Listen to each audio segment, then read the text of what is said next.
Hello, welcome to Dungeon Mastering is Easy. This is a show that shows that anyone could be a dungeon master. Welcome, my name is Vahid. I am the host of the show. And today we are joined by Logan Laidlaw. Logan is the producer of the popular Dungeons & Dragons channel Nat 19. Not only is he a very entertaining dungeon master, he's also a very successful world builder. He has launched Kickstarters, written the content, that has attracted hundreds of thousands of dollars from thousands of backers all over the world. It is so good to have you with us, Logan. Oh, so good to be here. I always love to talk shop about D&D. Heck, Yeah. TTRPGs in general. Yeah. And because of Logan's expertise around homebrewing, what we're going to be talking about today is homebrewing monsters, which is something I love doing as well. And I'm really looking forward to hearing your thoughts on the theme. Yeah. No, again, homebrewing monsters is, I think, the first natural escalation that most people really take into trying to make worlds their own. Right up there with dungeons and map making, but like making your own monsters is the first thing that you can really do to engage parties, because if you play D&D long enough, especially, people start to be like, oh, it's a eye stalk monster, it's floating, I know what it's going to do, it's going to fire its eye beams, I know how it is. It's hard to get, especially if you have other DMs at your table. Yeah. It's hard to get them out of their own way and be like, all right, stop thinking about the stat block you have memorized in your head.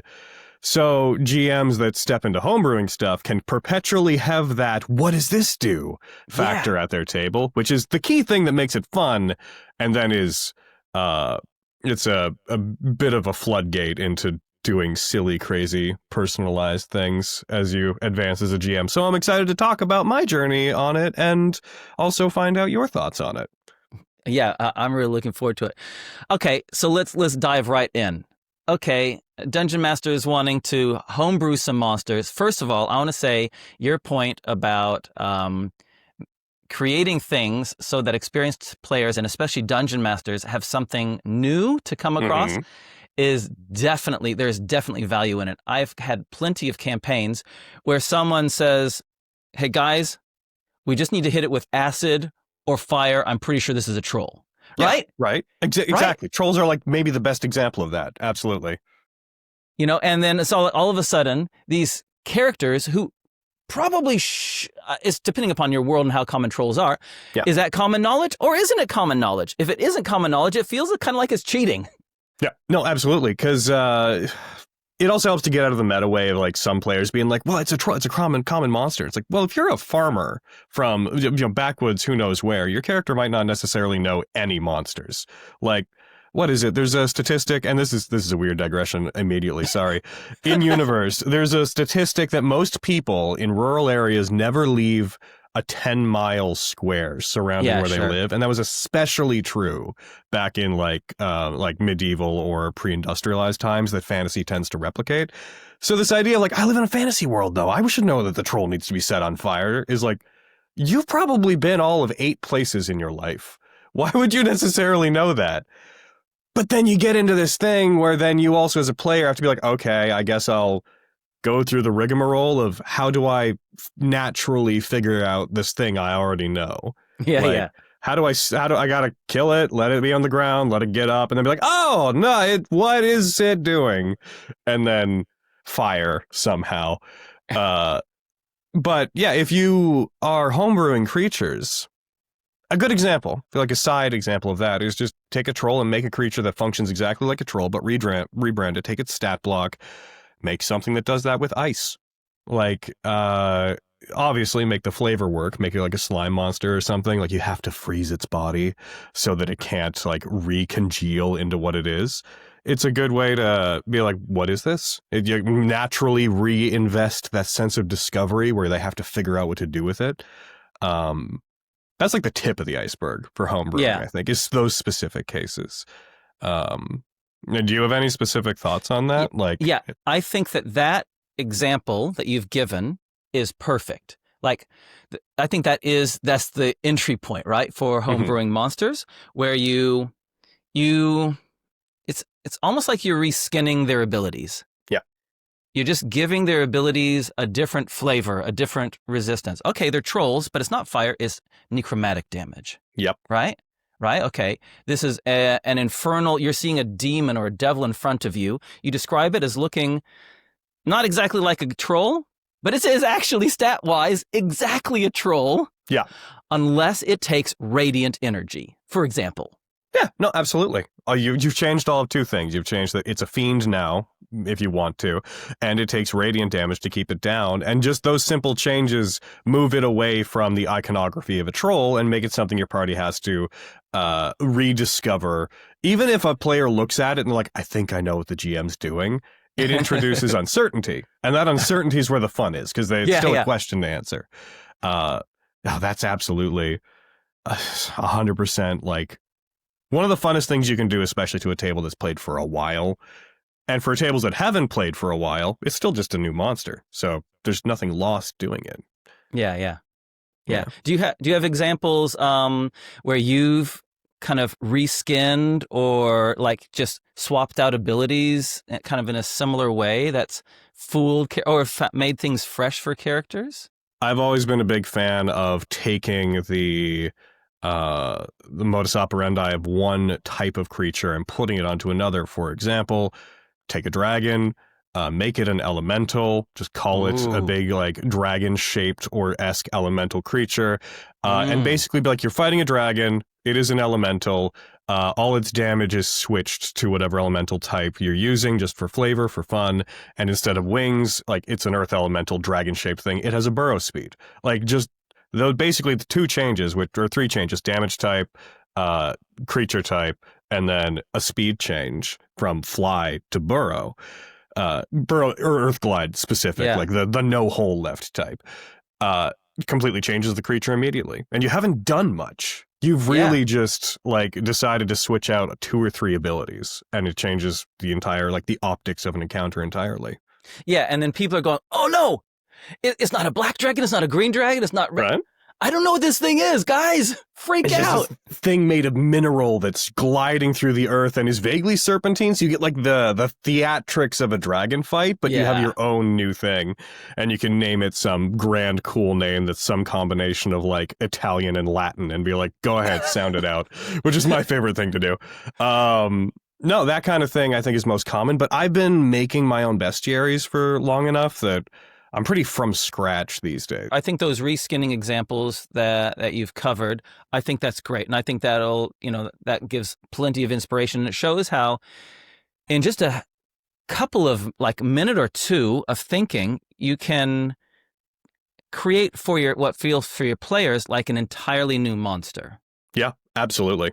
We like to think every monster is hyper unique. But sometimes all you need to do is change a damage type and a creature type, and it just it might as well be a new creature. Yeah, and describe it as a little bit different, and it's all good. Sometimes DMing's easy. Yeah, that's right. Okay, so now let's go into things where you're really starting from scratch. What are because you've made a whole book of unique monsters. I make a lot of my own stuff. A subtle plug, Lyra's Guide to Risk and Reward. It's a bestiary and treasure. You can get it on DriveThru RPG. I think it has something like 200 to 300 creatures in it. If you're looking to make stuff from scratch, the first thing to do is in the Dungeon Master's Guide, there is a guide to making your own creatures. Read it, understand it, read where it's coming from. There's a table specifically that gives ranges for attack modifiers and hit point modifiers, or hit point amounts and whatnot, and it describes how to determine CR.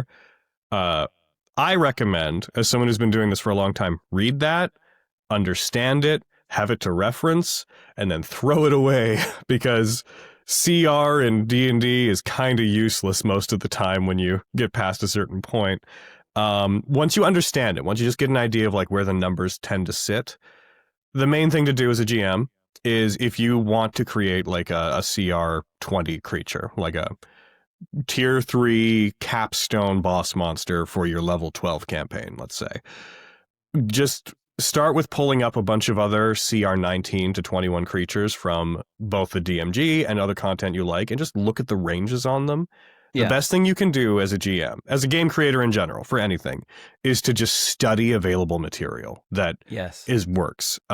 Even if you're going to make totally original stuff, you don't need to break the mold with everything you do. So maybe you just take the adult red dragon stat block and you're like, I am looking to make a spherical floating slime monster is like aspect of a deity. Nothing like a red dragon, but there's no reason you can't pull numbers from a red dragon to know what range you're dealing with. Yeah, that's right. The main thing for people that are starting to make new things, don't make your monsters do everything. Pick like 3 cool things. Most encounters in D&D don't last more than 3 rounds. That's a fact. Action economy is king. So pick like 3 things you want to see a creature do to make their point, and codify those as traits or as abilities. Specifically, and I know a lot of people give this, if you're making creatures and it's like a boss monster style creature, think of it in terms of a show. What 3 things, like if you imagine a show where the main characters fight against a monster or a big bad, what are like the 2 or 3 cool things that you remember them doing? Try to build those into it and then statistically figure out how it works. All of them should pop off instantly. I see a lot of people making creatures and they're like, I want to have like an hour-long story. I have like a multi-part abilities. Avoid that. That is stuff you can do with storytelling. You should never have more than like 5 traits in general, although I'm going to segue into a cheat for that. That's going to be a bit self-aggrandizing. Again, remember that most things don't get more than 3 rounds. You don't get to play with your toys very long as a GM. That is just a fact. So it's got to come in, do its thing. If it has to recharge abilities, pretend they're never coming back. Unless you're me. My players hate me recharging stuff because I have absurd luck. You're always rolling 6s on those D6. We use Fantasy Grounds, spoiler for later for it, which automatically rolls recharges, and I'm always rolling 6s. They hate me so much because we Eternal Start, it'll pop off, it'll go, and I'm like, all right, it's start. Oh no. Is what they'll hear from me. I'm like, well, guess what the dragon's doing, guys? It's rearing back and preparing for a breath weapon. I just want to touch on the 2 that you've already mentioned. Yeah. And dig a little bit deeper into that. Hey, speaking of making custom monsters, we're releasing a new book called You Need More Orcs. It has 60 original, brand new types of orcs. They're fun, they're fierce. There are gladiators, bell ringers, light eaters, annoying gits, disruptors, things you have never seen before. But there's so much more than that. There's things about social structures, cultural practices, how to make orc fortifications, orc encounters, heaps. There's name generators. So head to the video podcast description down below so the moment the book comes out, you can grab a copy. Because you know what? You need more orcs. First is, start off by referencing similar CR, challenge rating monsters to give you ballpark. Yes, 100%. Hit point range, damage per round range. Yep. Right? Okay, so if we're looking at, it looks like the range is between kind of 250, around the 250 hit points. That seems, it's around there. If I make a creature that's 150 hit points, well, it's going to get smushed, relative speaking. Or damage per round. All right, let's see. This creature gets, the dragon breath is blah, blah, blah on average. Okay, it can also do 3 claws and a tail swipe. The average damage is blah, blah, blah. That gives you a good range of how much damage per round you want to be dealing and how, base armor class, base hit point. Those basic numbers of how much damage and how tough are like this baseline benchmark, I think is really helpful. Unfortunately, the game does float around hit points and to hit and damage. You can give them all the cool abilities you want, but ultimately the ebb and flow is going to be determined by those factors. Everything else is flavor. That's right. So, it's also worth noting, this is just a general thing I just came to mind. Philosophy of mine is anything over CR10 is a boss monster. Like, there's some exceptions to that, but a lot of GM... that, yes. Like, anything that is, like, minion-based can be in there, but a lot of GMs will try to be like, this room of my dungeon has, like a young adult white dragon in it, which is fine. But if you're throwing anything above CR10 out or making anything of it as like, well, this is an elite soldier, this is like the high guard of this country of the big bad, and he has a fleet of this specific hyper powerful thing, don't do that. They'll be too chunky. They have to, anything over CR10 needs to either command a group of creatures or needs to stand on its own. If you have too many of them, it's just going to bog everything down. Yeah. Which is another point, if you're homebrewing creatures, and this is just a GM tip in general, unless you're running 1 hit point creatures, avoid mobs ever. Any boss monster should probably have a couple things helping it, because action economy is key in tabletop role-playing games. But the bad guys should generally usually not outnumber the main party. So you should build things around it. Like, there should always, the turns that bad guys take should always be about equal at worst to the amount of player characters going. Mm-hmm. If it gets to more, that's where you start feeling like you're playing. Yeah. Everyone, they're sitting around. Yeah. One of the other things I want to go back on, sorry to interrupt you, is what you talked about, pick 3 cool things and no more than 5 traits. And I think that this is really valuable advice. On the Dice Legenz channel, we have done a number of live streams where we do world building, we make monsters. And what I see that the audience that interacts with me wants to do is they want to put a zillion cool things onto every monster. Which is understandable. But the problem is, first of all, as you've said, you can never use them all. Mm-hmm. And second, it's actually the cognitive load on a dungeon master is crippling. You actually cannot you can't use them optimally. Yeah. Which is why I think even liches are actually really hard to play to their full potential. They have so many angles to consider. They have so many things they can do, right? Yeah, no, 100%. Which is why dragons are actually a more effective monster to use than a lich, because their abilities are more straightforward and devastating. Mm-hmm. You just get them to fly up, zoom in, blast, fly away till they recharge, fly in, blast. I can do that as a dungeon. I can do that as a new dungeon master. Yep. Lich, it's got a zillion abilities. It's really hard. So I think that when you're homebrewing monsters, keep it simple, because otherwise you're not going to be able to use them, and you cognitively can't use them. Also, from a big part of D&D and big part of my philosophy as a GM and someone who's building monsters so often, and at this point, like Nat 19 is almost like 90% our monsters, 10% existing monsters. Is part of the fun of the game is players figuring out creatures, is figuring out their traits and adapting to them. So it's fun for them to be new, but you don't want them to be mysterious. You don't want them to be so heady or foggy or numerous that one turn they're like, oh, okay, so that thing has like ranged attacks have disadvantage because it has like a repelling aura. And then the next turn, it's like, oh, and it can cast shield for no reason. Oh, and it has magic resistance. Like, if you add too many things into a creature, it becomes this like MMO-esque hodgepodge of conditions, as opposed to, okay, the 2 things that we need to know is if you get close to this slime, it engulfs you. If you hit it with a slashing weapon, it splits into 2 of itself. Fun. And if you cast a spell, it has resistance. Like, that's enough for you to trial and error and remember and be like, let's work around those things. Yeah. But if it's those, and it seems to regenerate, and you need to hit it with adamantine, and it burrows. Like, if you have too many things, it starts to be just a checklist, and it gets hard to engage with. So when creating creatures, as much as a GM, it's hard to say this, because when you're making something, you want it to be cool and like hard to beat and whatnot.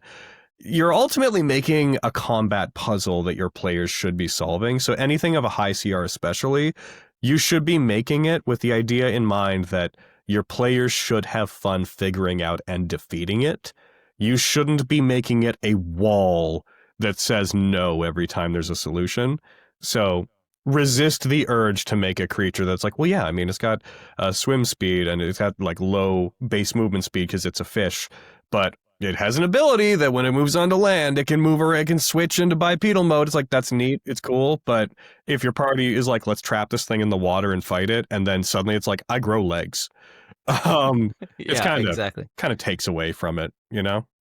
I love that take that you've just mentioned, that an engaging combat is basically a puzzle of a kind. You know, and it is not only from a strategic point of view of how can we work together to overcome the hit points, but also if it's a new creature they haven't come across, there's a bit of a puzzle of what abilities it has, how to best tackle it, but not a wall of nope. There needs to be some quick feedback for them. Oh, guys, you know, it looks like radiant damage does extra damage. Yeah. Yeah. And avoid randomness. Specifically on the Tothu, I've seen GMs do this, and it's like a neat idea, but it's very video gamey. Some people also tend to like making abilities that like once you figure it out, it switches. For example, it's weak to like 4 elements, but only one at a time. So when you that's hit it with impossible. Radiant, when you hit it with Radiant, it switches to one of the other 4, so you got to test them. That stuff sounds cool. That's a video game. That's not a TTRPG. So like avoid things that require more than an action of upkeep to interact with, because again, most combats only last about 3 rounds until like end game, and your players are only going to get like 3 times a round in a combat to really try anything. Yeah. So you want at least one of those to feel like a big cool thing they get to do. Yeah. Sorry. No problem. But yeah, awesome. Hey, this has been really interesting. Just to kind of summarize, starting stuff for not only new dungeon masters, but any dungeon master. Quick, fast, easy, reskinning. Yeah, 100%. Change the appearance, change the type of damage it does, just change a couple of things. All of a sudden, you got a new monster. No one's going to know what it is. Everyone's going to have fun exploring and trying to figure out the puzzle. Yep. Next level, when creating your own ones, start to think of benchmarks with other CR monsters, read the section in the Dungeon Master's Guide of creating monsters as you're like, just to get started, and then go off on your own using benchmarks of the relative CRs for those big important things of damage, AC, hit points. Choose, 3 cool things, maybe total maximum 5 traits. You've said anything over CR10 is a boss, and consider that when you're homebrewing, you're actually creating a puzzle that the players will uncover. So don't make it an impenetrable puzzle. Yep. Awesome. Logan, those are incredible points that you packed in so fast. Amazing. Oh, I'm glad. I feel like I have so much more I could say. I brain rot about this stuff, though, so... You know what? You got so much experience. I think what we do is maybe we schedule in the future a part 2 for the, advanced mode. Yeah. Hey, we're going to finish off our episode with it's not really a challenge, but it's one of our regular segments called Tools of the Trade, where we discuss what kind of tools, what kind of things do you use to run your games? Cool. So, what do you use? What do you do? All right. Well, for running our games strictly, I use OBS to stream, like most people. Some people use Streamlabs, whatever. I'm assuming that you've got get the video out to people. You got that. We're actually affiliated with Fantasy Grounds, which is a very useful tool. We have been using it for a long, long time, since classic days, and it's a really good VTT. It's also, not that I don't get anything for saying this, but it also recently went license free, so Fantasy Grounds is free now. You have to still buy the books and modules and content, but they did away with their licenses. So you can now just pick it up and anybody can run it and anybody can be the GM in it. It has a good 3D camera mode for online stuff. And once you get used to the syntax of how to work in it, which is something you have to do for any VTT, I find it really good. Beyond that... And what do you do, sorry if you don't mind me interrupting, in terms of keeping track of notes for your campaign and your stories, what tools do you use for that? Fantasy Grounds has individual story and note sections in it that I tend to write stuff in, though usually, Google Docs it's a boring answer, but usually I make all my preliminary notes for things in Google Docs, making use of its tabs function for different stuff, and then I'll transfer it into there.